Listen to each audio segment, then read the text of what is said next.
আসসালামু আলাইকুম। আমি আজকে যে বিষয়টা নিয়ে আলোচনা করব সেটা হলো প্রতারণা। দণ্ডবিধি আইন 1860 সালে দণ্ডবিধি আইনের 415 ধারা আর 406 ধারা, যে ধারা দুটায় বেশি পরিমাণ মামলা হয়ে থাকে। 415 ধারা বলেছে প্রতারণা আর 406 ধারা বলেছে অপরাধমূলক বিশ্বাস ভঙ্গ। বুঝতেই পারছেন বিশ্বাস ভঙ্গটা কি, আমি আবার বলে দেব।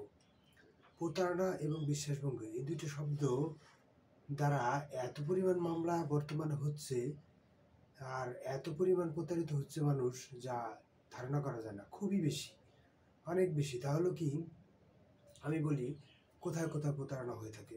প্রতারণা আর বিশ্বাসভঙ্গ সাধারণত হয়ে থাকে বিদেশে যাইতেছেন এরকম অবস্থায়। বিদেশে যাওয়ার জন্য আপনি টাকা জমা দিয়েছেন 5 লাখ, 3 লাখ, 2 লাখ, সেক্ষেত্রে দেখা যায় আর বিদেশে নিতে পারলো না বা নিতে পারতেছে না।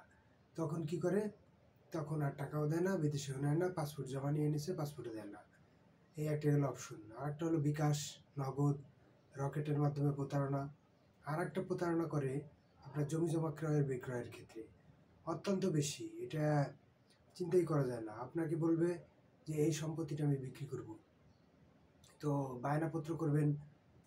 দেখা গেল যে অনেক সময় রেজিস্ট্রি করে না, চালাকি করে। রেজিস্ট্রি না করলে ওটার কিন্তু কোনো মূল্যায়ন হয় না। আপনি যদি কোনো বায়নাপত্র করেন, বায়নাপত্র রেজিস্ট্রি যে অনেক বেশি মূল্য দিতে হয়, বেশি নিবন্ধনের জন্য বেশি ফি দিতে হয় তা না। খুবই 5 লক্ষ টাকার কম হলে 500 টাকা, 5 লক্ষ টাকা পর্যন্ত, 50 লাখ টাকা পর্যন্ত 1000 টাকা, এরকম অল্প পরিমাণ ফি দিয়ে বায়নাপত্র রেজিস্ট্রেশন করলেই ওটার কার্যকারিতাটা পায়।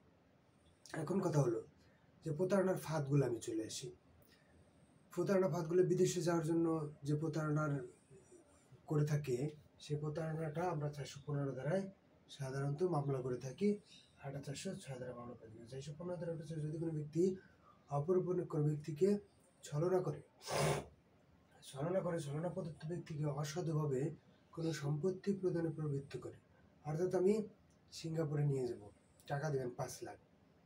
এটা কি হলো? একটা 406 ধারা গেলে একটা বিশ্বাসের সৃষ্টি হয়েছে। আপনার কাছে আমি যে 5 লাখ টাকা দেব, এটা কোন বিশ্বাসে দেব, কোন সূত্রে দেব?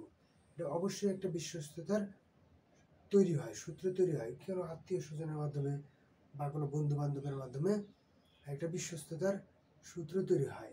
এই কারণে আসা হলো বিশ্বাসভঙ্গ 406 ধারা। আমি আবার বলি, যদি কোনো ব্যক্তি পরিচিত হয় বা বন্ধু বান্ধবের কাছ থেকে পরিচিত হয়, পরিচিত হওয়ার পরে একটা বিশ্বস্ততার সূত্র তৈরি হয় যে উনি আমার খালাতো ভাইয়ের বন্ধু, সেই সূত্রে আমি টাকা দিছি 5 লাখ, সিঙ্গাপুরে নিয়ে দেবে, এটা কি একটা বিশ্বস্ততার সূত্র তৈরি হয়েছে, বিশ্বস্ততার একটা বিষয় তৈরি হয়েছে। এই কারণে আমি 5 লাখ টাকা দিছি যে বন্ধুর খালাতো ভাই আমাকে সিঙ্গাপুর পাঠিয়ে দেবে।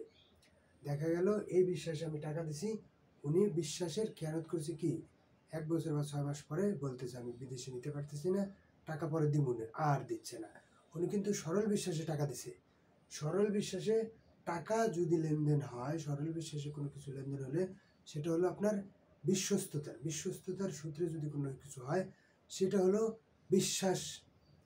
আর ওটা যদি ভঙ্গ করে তাহলেই সেটা হবে বিশ্বাস ভঙ্গ।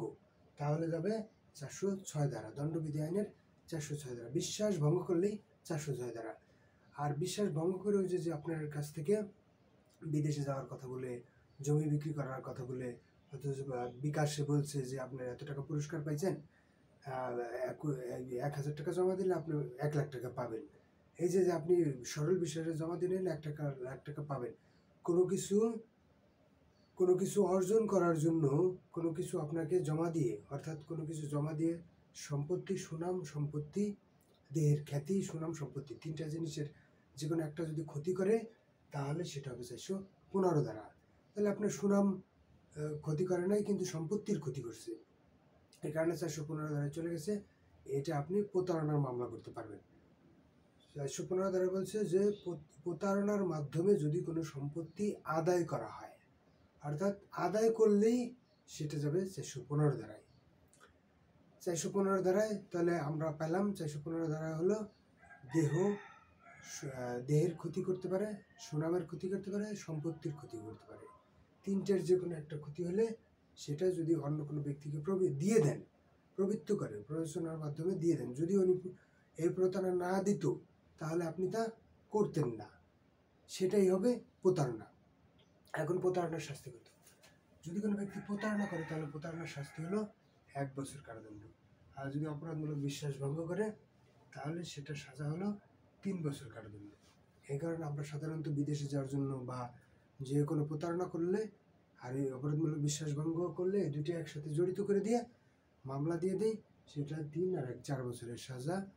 এটা খুবই বর্তমানে হচ্ছে। আমি আবার একটু রিমাইন্ডার করে দিই আপনাদের, যদি আপনারা কারোর সাথে চুক্তি করেন, মনে করেন বিদেশে যাওয়ার জন্য চুক্তি করতেছেন যে বিদেশে পাঠাবে, 1 নম্বরে নেবেন তার আইডি কার্ড, 2 নম্বরে তার যে টাকাটা দিচ্ছেন 3 লাখ টাকা দিচ্ছেন, এই 3 লাখ টাকার সাথে সাথে আপনি একটা ডকুমেন্টস লিখিত নিয়ে নেন, একটা 300 টাকার স্ট্যাম্পে লিখিত নিয়ে নেন 2 নম্বর।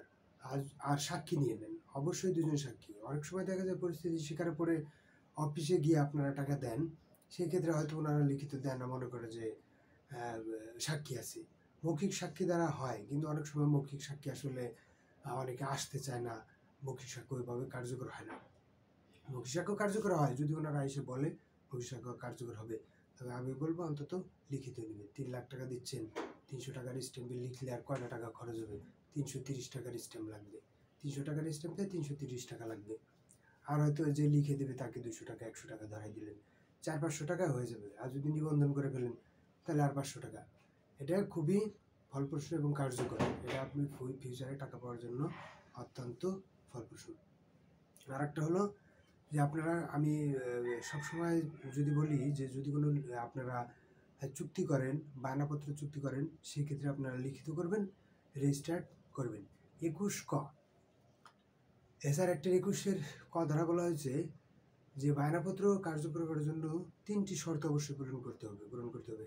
1 নম্বর হলো লিখিত হতে হবে, 2 নম্বর হলো রেজিস্টার্ড হতে হবে, 3 নম্বর হলো কি বাকি টাকা আদালতে জমা দিয়ে মোকদ্দমা দায়ের করতে হবে। তাহলে স্পেসিফিক পারফরমেন্স অফ কন্ট্রাক্ট সুনির্দিষ্ট প্রতিকার আইনে সুনির্দিষ্টভাবে আপনি প্রতিকার পাইতে হকদার। সবাইকে ধন্যবাদ। বিষয়টা নিয়ে আলোচনা করলাম। অ্যাডভোকেট আতিয়া শিকদার, ঢাকা জজ কোর্টে নিয়মিত আইন প্র্যাকটিস করি। সবাইকে ধন্যবাদ। আসসালামু আলাইকুম।